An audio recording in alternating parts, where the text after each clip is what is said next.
Hello అండి, నిన్న wheat grains నానబెట్టాను కదా.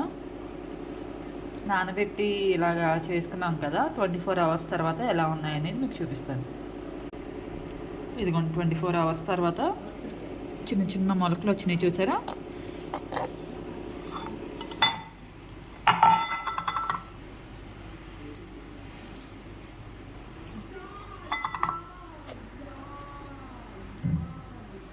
చిన్న చిన్న మొలకలు వచ్చాయి, చూసారా? వీటికి ఇప్పుడు దీన్ని మనం ఈ విధంగా ప్లాస్టిక్ వాటికి కానీ లేకపోతే పాట్స్కి కానీ ఇలా హోల్స్ పెట్టుకొని ఇలాగా దాంట్లో మట్టి వేసుకోవాలనుకుంటే మట్టి, లేకపోతే టిష్యూ పేపర్ అలా వేసుకొని ఆ మట్టిలో ఇవి వేసుకొని పెట్టుకోవాలి.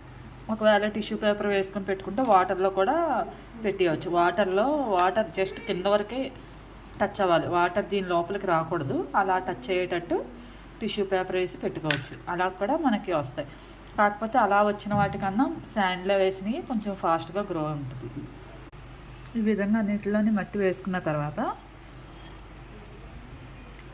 వీటిని ఇలా ఈ విధంగా స్ప్రెడ్ చేసుకుంటూ వేసుకోవాలి.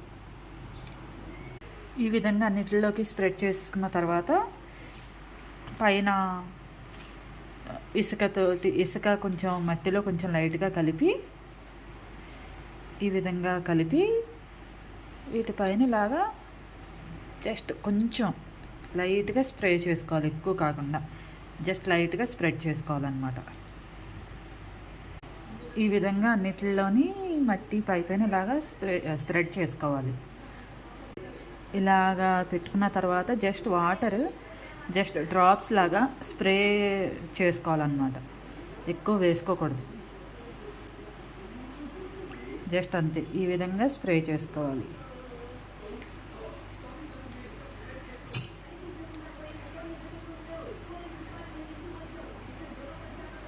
ఒక 2-3 డేస్లో మనకి గ్రోత్ ఇంత పెద్దగా అయిపోతాయి. రేపు మార్నింగ్ చూపిస్తాను మీకు ఇవన్నీ ఎంత బాగా గ్రో అయినాయని.